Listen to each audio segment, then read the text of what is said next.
Good morning बच्चों, नमस्ते, सुबह सुबह का नमस्कार। तो रासायनिक बलगतिकी में कल आपको हमने बताए थे आर्हेनियस का समीकरण। आज उसी पे सवाल लेकर आए हैं जो कि 2018 में आया था। 2018 में 3 नंबर का आया है। आइए उसको सॉल्व करते हैं। तो क्वेश्चन नंबर 1 है, परम ताप 298 केल्विन में 10 केल्विन की वृद्धि होने पर रासायनिक अभिक्रिया का वेग दुगुना हो जाता है। इस अभिक्रिया के लिए ईए की गणना करें। ईए माने सक्रियण ऊर्जा, एक्टिवेशन एनर्जी। क्या क्या दिया देखिए, गिवन टू सवाल में क्या क्या दिया है। पहले परम ताप में दिया है, पहला ताप T1 298 केल्विन, बदलने की आवश्यकता नहीं है। और कह रहा है कि यदि ताप में 10 केल्विन की वृद्धि कर दें, माने वही है जो ताप है उसी में 10 बढ़ा रहा है। क्या लिखेंगे हम, T2 इक्वल टू हो जाएगा 298 केल्विन ताप में ही हम 10 जोड़ देंगे क्योंकि 10 केल्विन बढ़ा रहा है। तो कितना हो जाएगा, जोड़िए, इधर हो जाएगा आपका 8 हो जाएगा, 9 1 10 और 308 केल्विन। अब करा अभिक्रिया वेग दुगुना हो जाता है। सुनिए, जब ताप बढ़ाते हैं तो अभिक्रिया वेग भी बढ़ता है और वेग स्थिरांक भी बढ़ता है। तो हम कह सकते हैं यहाँ पर K1 बराबर K, लेकिन K2 बराबर दुगुना, मान दुगुना 2K हो जाता है। अरे भाई देखिए ना, अभिक्रिया का वेग क्या हो जाता है, दुगुना हो जाता है। तो शुरू में K1 का मान K रहेगा और बाद में K2 मान जब ताप बढ़ेगा तो क्या हो जाएगा, 2K हो जाएगा। और अब देखिए क्या पूछ रहा है, ईए एक्टिवेशन एनर्जी पूछ रहा है। ईए इक्वल टू क्वेश्चन मार्क। तो फार्मूला है, कल बताया था लोगों को, फार्मूला है आरएनएस समीकरण से। क्या याद है आप लोगों को, बताए थे 2.303 log base 10 K2 बटे K1। अभी कल बताए थे K2 बटे K1 एक्टिवेशन एनर्जी बटे गैस समीकरण स्थिरांक बटे बड़े क्वेश्चन में 1 बटे T1 माइनस 1 बटे T2। ये कल आपको हम सिद्ध करके बताए थे, जहां वहां से लिखवा दिए थे, है ना। तो K2 क्या है, द्वितीय वेग स्थिरांक, K1 क्या है, प्रारंभिक वेग स्थिरांक, Ea क्या है, सक्रियण ऊर्जा जूल प्रति मोल, और R क्या है, गैस समीकरण स्थिरांक। क्या होता है मात्रक, इसका मान एम्पियर में 8.31 जूल केल्विन घाते माइनस 1 मोल घाते माइनस 1। T1 प्रथम परम ताप, T2 द्वितीय परम ताप। मान दीजिए 2.303 log base 10 K2 का मान 2K बटे K1 मान K equal to activation energy पूछ ही रहा है बटे 8.3। पेपर में दिया रहता है, इसको रटने की जरूरत नहीं है। बड़े क्वेश्चन में T1 का मान 1 बटे 298 माइनस 1 बटे T2 का मान 308। अब ये के कटा, के कट जाएगा, यहां हो जाएगा 2.303 log base 10 2। अच्छा, log base 10 2 बचा है ना, चलो चलिए देते हैं, इक्वल टू Ea बटे 8.31, यहां लघुत्तम 298 गुणते 308 बड़ा है, इसलिए गुणे में कर देते हैं। अब ये कटेगा तो हो जाएगा यहाँ पर 308 माइनस, अब ये इससे कटेगा तो इधर हो जाएगा 298। अब क्या है, अगला स्टेप देख लीजिए, यहाँ हो जाएगा 2.303 गुणते log base 10 2 लिखवाए 0.3010 इक्वल टू Ea बटे 8.31 और इधर हो जाएगा आपका इधर हो जाएगा, घटाएंगे तो कितना आ जाएगा, 10 आ जाएगा ना। 10/298 गुणते 308, सीधे गुणा कर दीजिए। सीधे गुणा करेंगे हम, आएगा तब इसको गुणा करते हैं तो आ जाएगा 0.6932 इक्वल टू, ये गुणा करने पा जाएगा, देख लीजिए, आप गुणा कर लीजिएगा। ये बटे 8.31 और फिर इधर है आपका गुणते 10/298 गुणते 308। अब देखिए यहाँ पर तीन गुणा करते हैं, यहाँ हो जाएगा 10 ये इक्वल टू 0.6932 गुणते 8.31 गुणते 298 गुणते 308। अगर हम ये का मान निकालेंगे, देखिए गुणा हो गया सर। अब हम ये का मान निकालेंगे, हो जाएगा 0.6932 गुणते 8.31 गुणते 298 गुणते 308/10। तो ये इक्वल टू, गुणा भाग करेंगे, इसका आंसर निकाल दीजिएगा आप लोग। इसका मात्रक आएगा जूल प्रति मोल। ठीक है, आइए दूसरा सवाल लगाते हैं। आइए क्वेश्चन नंबर 2 देखते हैं क्या है। तापमान में 293 केल्विन से 313 केल्विन तक वृद्धि करने पर किसी अभिक्रिया का वेग 4 गुना हो जाता है।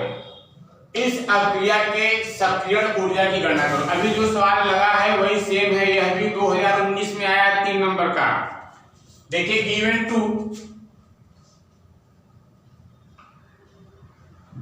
टू क्या दिया है, यहाँ पर 2 ताप दिया है, 293 केल्विन दिया है और फिर 313 केल्विन किया है। मान 293 से 313 केल्विन इसमें जोड़ना नहीं पड़ेगा। तो यहां पर T1 का मान 293 केल्विन और सीधा सीधा बता दिया कि 313 केल्विन तक करने में माने T2 का मान दिया है 313 केल्विन करने पर वेग 4 गुना। अरे भाई जब ताप बढ़ाते हैं तब फिर वेग बढ़ता है और वेग बढ़ता है तो वेग स्थिरांक बढ़ता है। यहाँ पर वेग स्थिरांक K1 का मान, ध्यान दीजिए केल्विन ताप है, K1 का मान दिया है, मान लीजिए K कर देते हैं, है ना, यह वेग स्थिरांक है। और K2 का मान क्या हो रहा है जानते हैं, यहाँ पर K2 का जो मान है, ध्यान रखिए 4 गुना हो जाता है। माने 4 गुना माने 4 हो जाएगा, माने 4K हो जाएगा। यहाँ पर K1 का मान K और K2 मान 4K। अब क्या सक्रियण ऊर्जा पूछ रहा है, एक्टिवेशन एनर्जी पूछ रहा है ना। तो ये आपका ये T1 है और उसके बाद में ये क्या K1 है। अब आई फार्मूला लगाते हैं। आरएस का सूत्र क्या है, हमें बताया थे, फार्मूला है आपका, फार्मूला क्या है 2.303 log base 10 K2/K1 equal to activation energy बटे गैस समीकरण स्थिरांक 1/T1 minus 1/T2। 2.303 log base 10 K2 का मान 4K बटे K1 मान K equal to activation energy तो पूछ ही रहा है और गैस समीकरण स्थिरांक बताएं, इसका मान 8.31 joule kelvin inverse mole inverse 1/T1, T1 का मान 1/293 माइनस T2 का मान 1/313।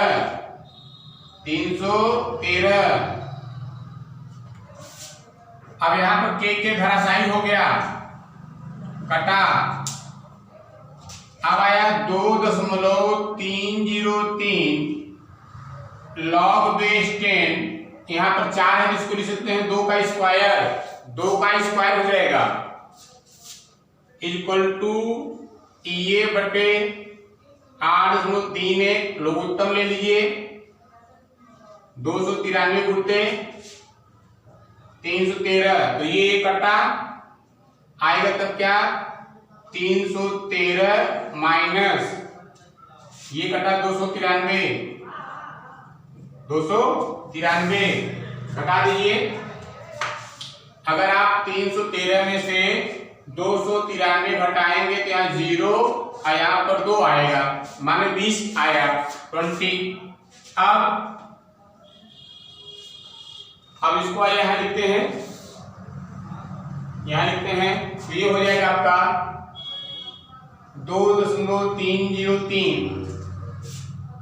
ये गुणते घात आगे आ जाएगा तो हो जाएगा 2 log बेस 10 2 और इक्वल टू EA बटे 8.31 घटाएं अभी भी कितना आया था 20 बटे 293 गुणते 313 है ना। अभी हम इसको घटा 20 आया था 20 आया था। अब देखिए यहाँ पर 2.303 गुणते 2 log base 10 2 0.3010 equal to EA बटे 8.31 गुणते 20 बटे 293 गुणते 313।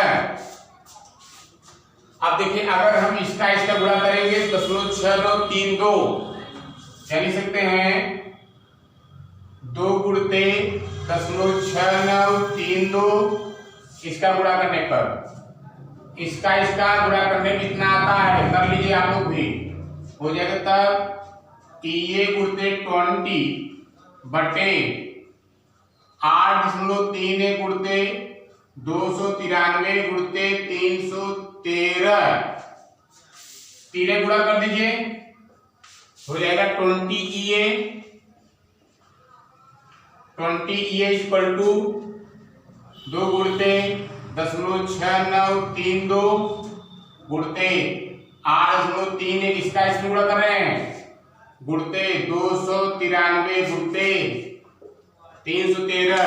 EA का मान निकालना है सक्रिय ऊर्जा का, 20 नीचे चला जाएगा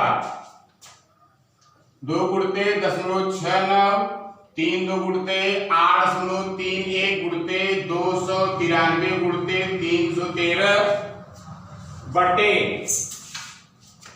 बटे 20 नीचे आएगा है ना।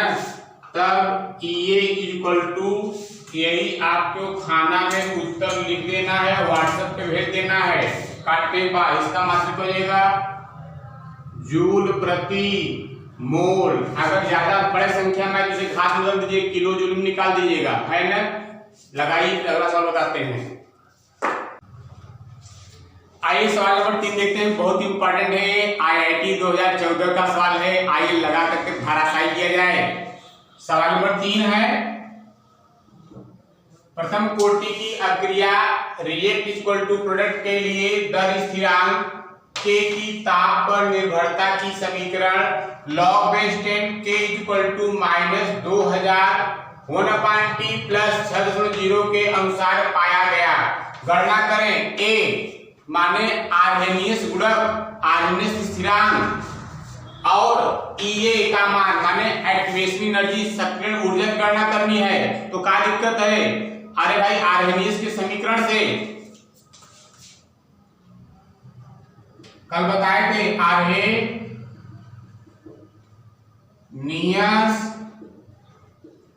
के समीकरण से, अरे भाई वेग स्थिरांक capital K equal to Arrhenius स्थिरांक या आर्हेनियस गुणांक कैपिटल ए और एक्सपोनेंशियल ई पावर माइनस ई एक्टिवेशन एनर्जी बटे गैस समीकरण स्थिरांक कैपिटल आर और टी, यही तो आर्हेनियस का समीकरण है। अब दोनों पक्षों का नेचुरल लॉग लेने पर कल बताए थे दोनों पक्षों का नेचुरल लॉग लेने पर, ले लीजिए भाई, तो क्या हो जाएगा, अभी कल चर्चा हुआ था log base E capital K equal to log base E capital A, यहां गुणा है क्या प्लस हो जाएगा लॉग में, log base E capital E, log base E capital E minus E A बटे आर टी। एक सूत्र आप कल बताए थे हम, अभी कल याद है, क्या बताए थे, log base x power a equal to a, तो माने अगर इस रूप में रहता है तो जो घात होता है वही उसका वैल्यू होता है। अब क्या दिक्कत है, log base E capital K equal to log base E capital A, यहां पर लॉग बेस ई इस रूप में है, अतः जो घात है वही आएगा माइनस जो घात है ई की पावर जो है एक्सपोनेंशियल की घात जो है माइनस ई ए बटे आर टी। अब लॉग बेस ई को लॉग बेस 10 में बदलिए, क्योंकि यहां पर जो दिया हुआ लॉग बेस 10 में दिया है ना, तो यहां पर 2.303 log base 10 capital K equal to, इसको बदल दीजिए 2.303 log base 10 capital A minus activation energy E A बटे आर टी। अगर हमको इस रूप में लाना है लॉग बेस 10 के रूप में, तो पूरे समीकरण में 2.303 से भाग देना पड़ेगा। आइए भाग करते हैं पूरे समीकरण बाएं तरफ दाएं तरफ, तो 2.303 लॉग बेस 10 कैपिटल के बटे भाग कर दीजिए भाई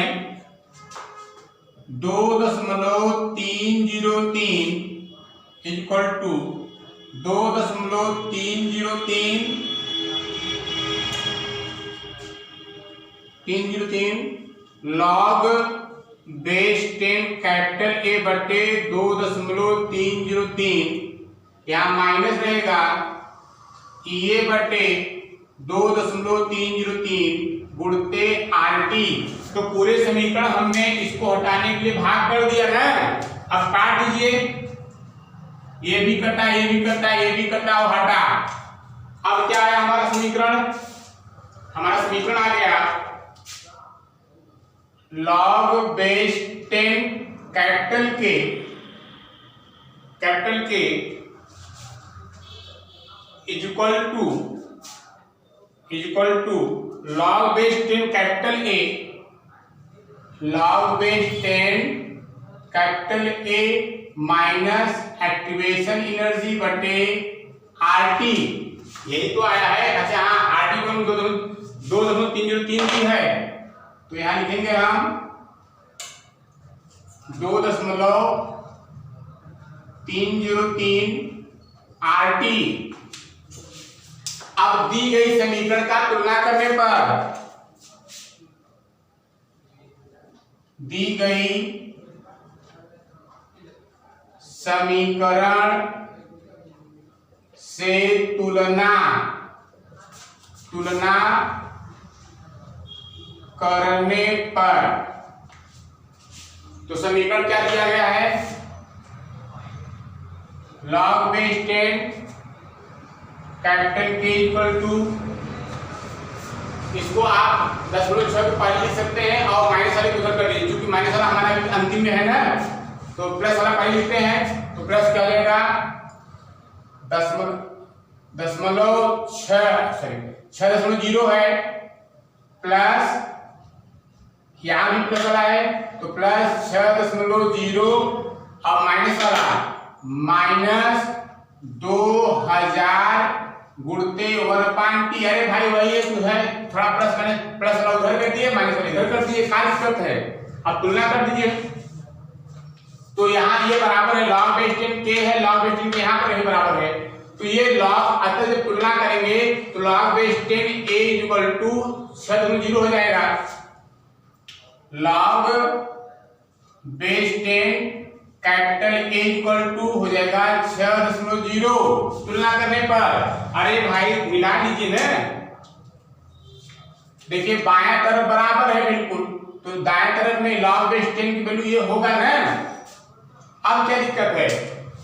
तब यहां लिख सकते हैं log base 10 capital A equal to, इसको log base 10 के रूप में बदल दीजिए, इसको log base 10 में बदलेंगे तो हो जाएगा log base 10 10⁻6, चूंकि log base 10 10⁻6 वही घात वाला आएगा अभी। अरे भाई इसमें देखिए log base x power a जो घात होता वही आ जाएगा। यहाँ पे देखिए अगर इसके स्थान में ऐसा करेंगे तो log base 10 पावर 6 माने वही 6 पर पावर हो जाएगा, तो वही जो है आपका वैल्यू घात कर दिया ना।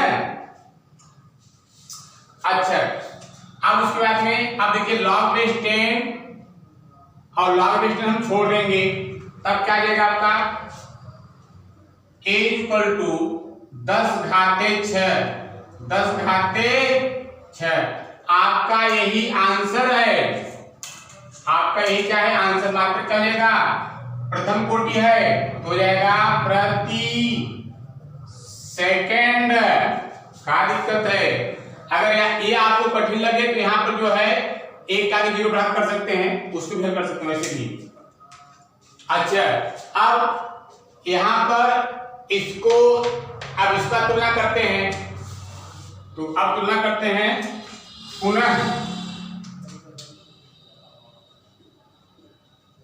तुलना करने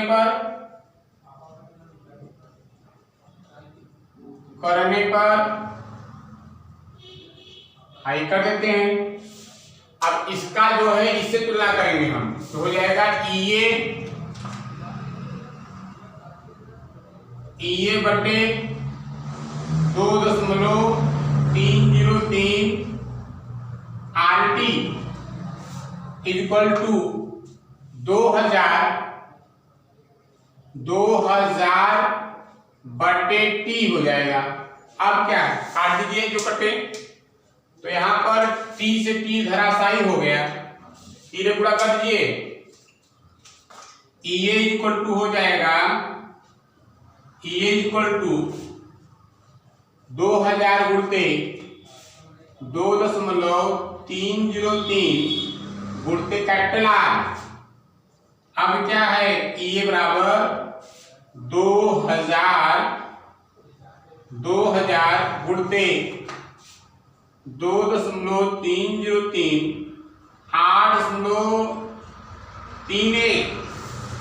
8.31। अब ये जो है 2 0 इससे कटा, 10 कटा हटा, अब क्या हो जाएगा ये बराबर 2 1 का 2, 2 3 6, 2 16, अब 1 0 है ना, गुणते 2.303 गुणा कर लीजिए बेटा, यही आपका आंसर है। इसका मात्रक क्या लेगा, एक्टिवेशन एनर्जी है जूल प्रति मोल। ठीक है, बेस्ट ऑफ लक, कल मिलेंगे, बाय।